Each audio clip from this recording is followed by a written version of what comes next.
In this section, we're going to talk about rational exponents. I have right here something that you can kind of look at.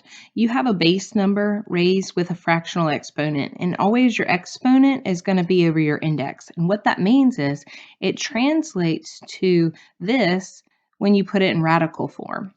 So we have the base number, same base number, and then your exponent, and then your index number. So in number 1, I have express the cube root of 21 in exponential form. Now, in this section, your base number, in this problem, your base number would be the 21. The exponent on the 21, there is nothing there, but you assume it's a 1. So it would be 1 over, because your exponent goes on top, and then your index number is the 3, so it would be 21 to the 1/3.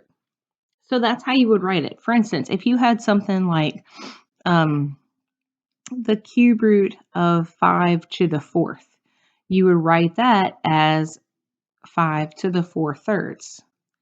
If you had something like the square root of 6, okay, so you say, okay, there's no index number and there's no exponent. Well, your exponent is assumed to be 1. If there's no index number, it's assumed to be a 2 because this is a square root. So that would actually be 6 to the 1/2. So that's how you do that. Now, also, if they give it to you in radical form, in a fractional exponent, so you would say, like, if it was 7 to the 2/3, for instance, this would be the cube root of 7 squared. So that's how that looks, okay? In this next problem, I have evaluate 64 to the negative 1/3.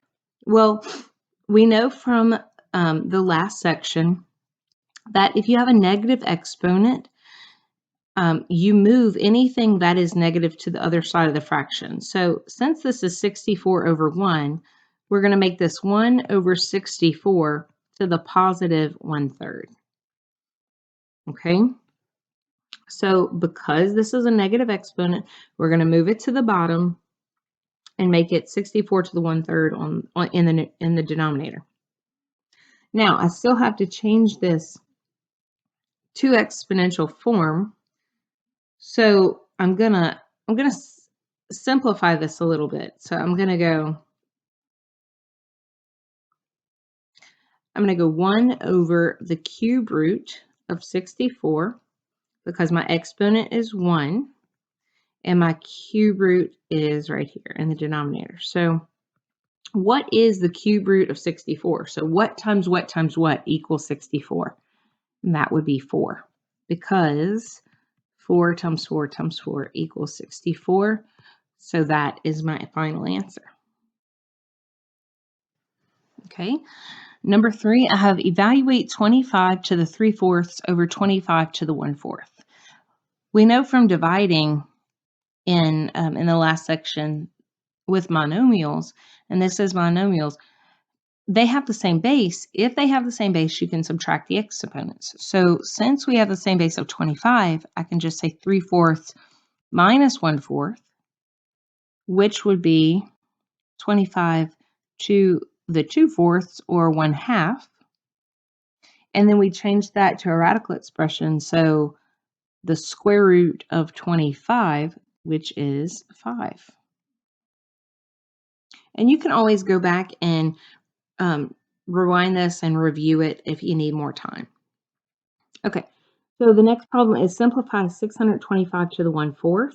So I'm going to put that in radical form. You don't have to. There's another way to do it, but for right now, I'm going to do it in radical form. So the 4th root of 625. So what times itself 4 times is 625? One way to look at that is always to look at the last number. It's not a guarantee, but it does sometimes help you at least to start knowing where to look. So 5 times 5 times 5 times 5 is 625. I could actually rewrite that if you wanted to, like this, the 4th root of 5 to the 4th. And so those would cancel each other out, and you would just have 5. If your index is the same as your exponent, they cancel each other out, and you're just left with a base number. In this problem, I have evaluate 729 to the 2/3. Okay, so the first thing that I want to do is write this in radical form. Again, you don't have to. If you did, it would look like this, the cube root of 729 squared. I don't like that because 729 squared is huge. So I'm going to show you another way to do this, okay? So what I like to do is think about what 729 would be to this number. For instance, what cubed equals 729? That's my question because I'm always going to ask about the denominator. So in this problem, 9 cubed equals 729, okay? So I'm going to replace the 729 with 9 cubed. So I'm going to go 9 cubed, which is 729, to the 2/3. All right. Well, what do you know about multiplying powers of powers? I'm sorry, what do you know about powers of powers? You multiply them.